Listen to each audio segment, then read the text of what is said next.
Hello, and welcome to Name the Studio. I'm your host, Tyler. Today we are going to be starting a new piece, and we are going to be changing sizes from the 5x7 size that we've been working on for all the pieces so far, to an 11x14 size. So we are scaling up quite a bit from what we've been familiar with. And the theme for this piece is going to be another video game, but we're jumping to a game that I very lovingly like to call FedEx the Game, otherwise known as Stranding, a game where you follow around Norman Reedus as he delivers packages to bunkers in a North America that for some reason looks a lot more like Iceland than the actual United States. And every now and then Mads Mikkelsen just pops by to smolder at you and say hi to the still in gestation baby that you have strapped to your chest. Never say no to Mads. So with that in mind, let's get started with this new piece. Okay, so we are going to start this piece off very much like we did the Last of Us piece, and we are going to start with a dark background rather than a bright white. So we are putting down some of the Neocolor 2 Caran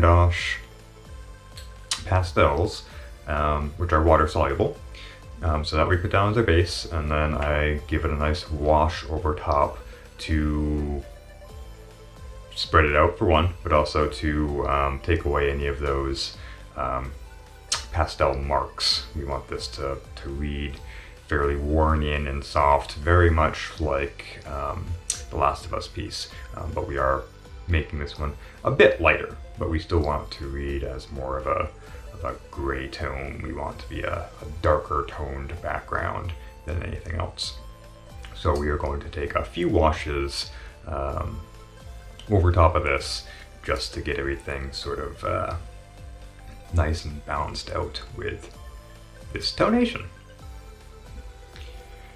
It being a much larger piece, obviously a bit of this stuff takes a bit longer than it did when we were doing it on a 5x7 scale. So we really need to take the time to work in some of these base layers before anything else. So we want to go over it quite a bit, almost like we're gessoing and priming our first layer. So you always want to take a few different sort of strokes in a few different directions to get things really spread out quite nicely. And then we're going to let this cure for a little bit. I want to be able to pull a little bit away, and the more the Neocolor's dry, the more that it holds to the actual substrate. So when it is semi-wet like this, I can kind of pull a little bit away with knowing that I'm not going to be pulling it back to a straight white surface anymore. I can if I add more water to it and reactivate it to basically wash off. As it stands, the drier it gets, the more hold the pastel actually has to the board. So that's why every now and then I take a little bit of a break, brush a little off, take a little bit of a break, brush a little bit more off, just to let more and more of it hold as I kind of scrape away the excess and the darker elements. Because like I said, we don't want this to be the darkest part of our piece. We are going to be adding more dark elements on top of this, but we do want to read as kind of a worn out gray.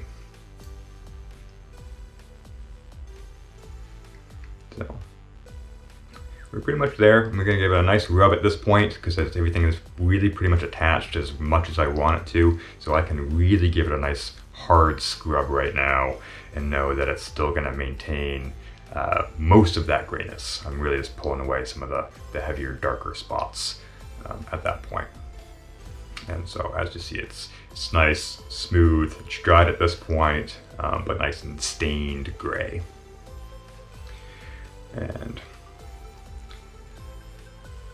we're going to do something a little different with the sort of middle of this piece in just a minute here. I'm just giving it one swoop up. one more once over with a paper towel, just to make sure that everything is holding as I want to. But we are actually going to reactivate sort of the middle area of this substrate and actually pull it back to some white elements at the middle. We want to add a bit of texture and movement happening before we actually put down our base layer of the encaustic medium. So right now, again, just scrubbing it out as much as possible to really get that worn in look. I like having sort of the edge of the board read as a whiter than the rest, so it really gives that worn sort of aesthetic that we want going on at this point. Because in the game world, things have definitely sort of deteriorated and changed quite a bit over time. So that sort of worn out, worn in sort of look will be good to have as our base. So I'm taking a little bit more of that Neocolor right now to kind of just sketch out the mid area and kind of how I want to apply some water to it. So this kind of gives me a little bit of an outline, but also just a little bit more pigmentation and whatnot to kind of flow around with the water, so I can get a little bit more contrast and detail in these aspects we're about to reactivate. So right now I'm just taking a brush with a little bit of water and kind of zoning out the middle area, and now we're going to let it drip a little bit and sort of pull away some of that pigmentation in certain spots where I've really brushed over. Other areas that I haven't brushed as much, it's going to hold a little bit more. But we are now just moving a lot of this Neocolor around to create some almost like flow lines.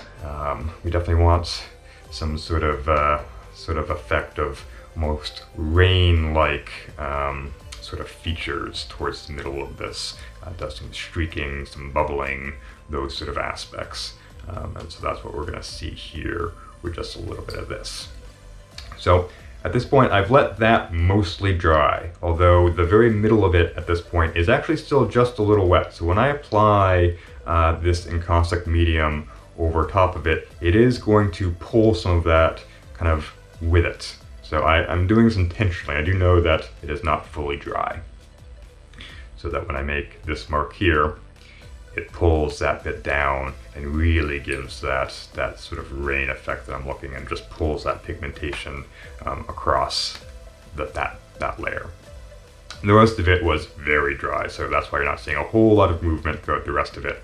But in that little area, I want to pull some of that down with the wax and sort of mix those two layers just a little bit as we're painting. But those other layers are very affixed to the base. So we have a little bit of mixture happening already in that midsection there.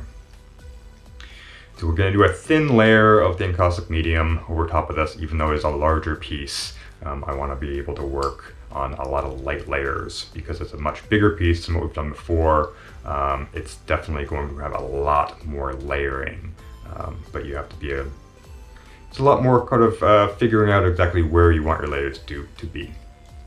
So at this point, we're going to give this a nice little fire to just meld this encaustic layer evenly across this whole substrate. It's a bigger piece again, so it takes a little bit longer to approach, but I always go opposite direction with the torch than I did with the brush. Helps even out those sort of columns that you end up painting on with the wax. And when I get to that middle part where I've sort of mixed in that neo pastel, you saw it sort of flicker with fire, and that's because it's mixing with the pigmentation there and sort of creating a little bit more of a fire effect. I also hold it there for just a little bit longer to actually create just a little bubbling in the gesso below. Now I'm just kind of evening out. The edges can be very difficult sometimes to really get those to even out. So I always just go over really the top and bottom edge a couple extra times just to make sure that it evens out properly. And just sort of firing a couple extra little spots to burn a little bit of texture in there as we go.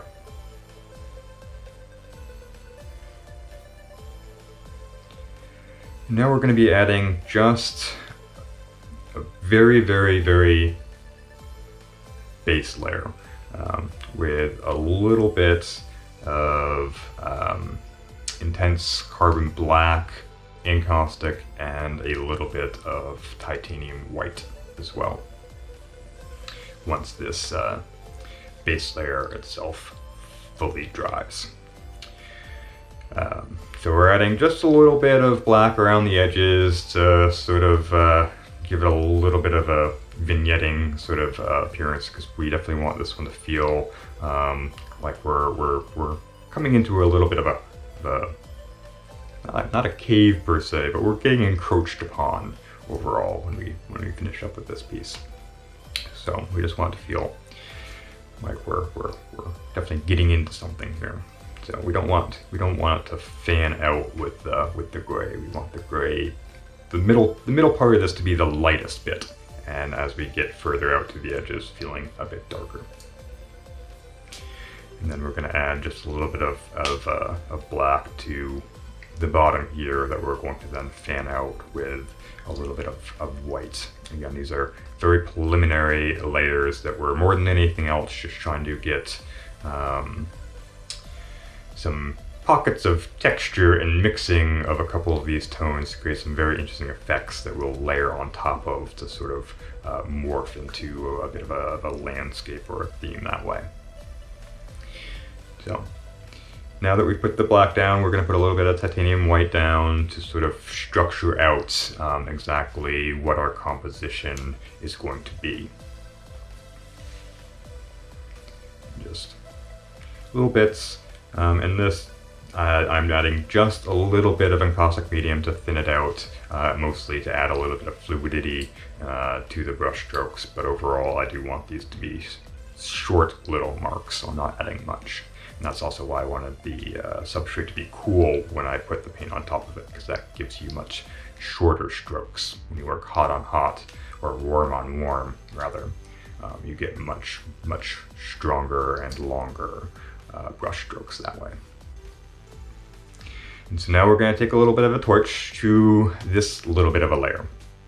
Mostly just trying to, again, create some interesting drama with the black, and then move the white into much more ethereal, sort of spread out, almost pockets of light.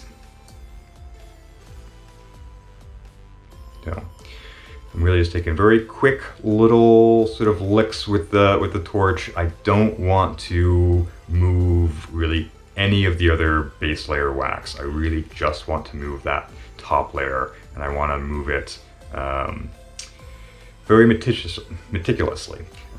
So I don't want it to move too much. I don't want it to heat up so much that the paint just starts to run. I want it to move very almost stutter-like, just in little moments, like, oh, this far, this far, this far. So you got to be very careful, because if you start to overheat it, it will just start to move wherever it wants.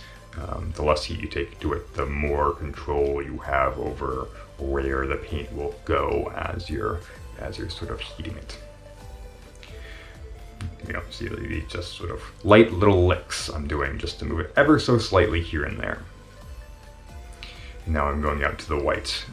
Less control on the white here, partly because I can pull a lot of that back if I need to. I wanted the black to be very intentional because it's a very hard line, and I want that line to be prominent.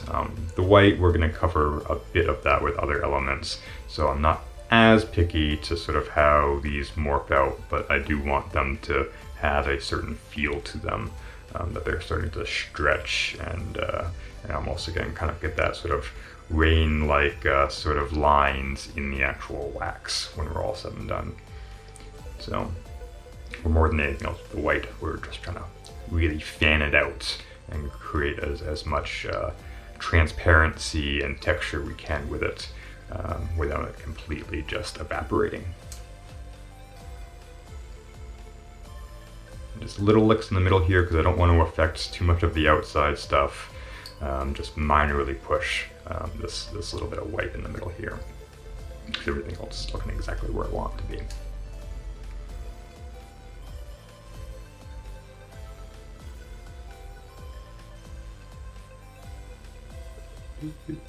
And there we go. That is really pretty much our first layer of encaustic on this piece. Well, after this, we're really going to start to build out other layers, really sort of approaching on this one. But that is all.